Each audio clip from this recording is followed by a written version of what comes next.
l'intérêt de la RSE pour les managers africains. La responsabilité sociétale des entreprises, c'est la prise en compte par une entreprise de l'impact de ses décisions et de ses activités par rapport à l'environnement et par rapport à la société, qui se traduit par un comportement éthique et de transparence.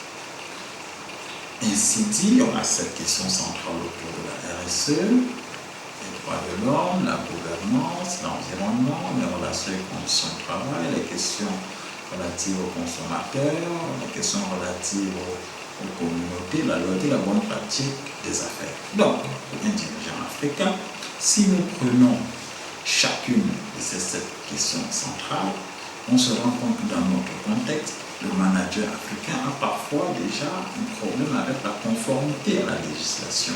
Donc, mener une initiative de RSE ou plutôt s'engager dans une dynamique de RSE, effectivement, c'est anticiper ou limiter les risques liés à la mise en ordre, à la conformité en lien avec la réglementation. C'est aussi de pouvoir obtenir ce qu'on appelle la licence to operate, qui consiste à ce qu'aujourd'hui on a de plus en plus d'entreprises qui ne peuvent plus développer des activités parce qu'elles sont contestées soit par les communautés, soit par les associations, soit parfois par les décideurs. Ensuite, il y a la question de savoir si cette démarche de RSE a un coût. Alors, bien évidemment, si vous ne respectez pas la loi, c'est clair que s'il faut vous mettre en conformité avec la législation du travail, cela peut représenter un coût. C'est la même chose pour les questions environnementales. Or, si vous respectez la loi, la question du coût ne se pose plus. Par contre, vous pouvez d'ailleurs transformer ces contraintes en opportunités, notamment pour la question environnementale, parce que si vous réduisez vos consommations d'énergie, ça a des répercussions sur la réduction de vos coûts. Donc, est-ce que la RSE coûte ou pas? Tout dépend de là où l'entreprise se situe. Est-ce que l'entreprise est conforme ou pas? D'abord avec la législation. Si tel n'est pas le cas, ça va coûter. Le deuxième point, est-ce qu'elle peut transformer justement les contraintes en opportunités? Former ses salariés n'est pas un coût, c'est un investissement. Effectivement, qui peut rapporter à l'entreprise. Vous voyez que ceci est déjà en lien avec la partie rentabilité de la RSE. Parce que si vous misez sur votre personnel, comme ça a été dit, s'ils sont bien formés, si on tient compte des relations et conditions de travail, de fait, ils sont plus productifs. Prenons le cas pour la question des déchets. Les entreprises qui valorisent le déchet, déjà permettent d'obtenir ce qu'on appelle une nouvelle matière première, mais dans le même temps réduisent le coût et peuvent avoir d'autres sources de revenus. Mais si la même entreprise, ce qui va accroître donc sa rentabilité, mais si la même entreprise ne gère pas ces déchets conformément à la loi, effectivement, ça peut être encore plus coûteux.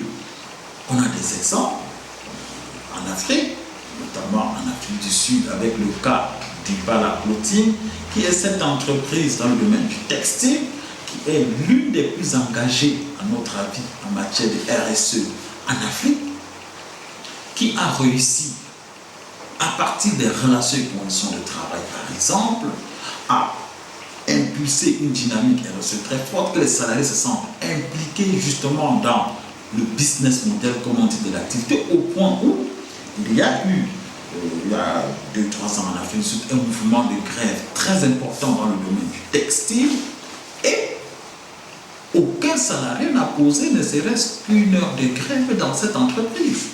Donc, en termes de réduction des coûts, c'est très important. La même entreprise qui Impala Clothing s'est engagée de manière ambitieuse dans le domaine de l'environnement, y compris des énergies renouvelables et donc le solaire, en mettant en place des panneaux solaires. Aujourd'hui, ça a permis de réduire énormément les coûts.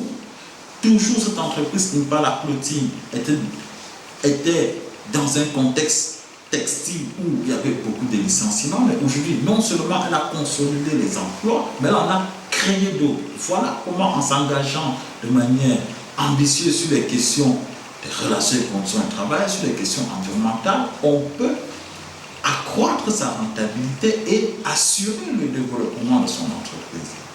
Un autre cas, toujours en lien avec les déchets, c'est une entreprise camerounaise, Bocom, qui a été lancée il y a quelques années, spécifiquement sur la question de la valorisation des déchets, dans un contexte où rares sont ceux qui trouvent un intérêt. Aujourd'hui, c'est un groupe qui est présent dans plusieurs pays, à part le Cameroun, il y a le Congo, il y a le Tchad.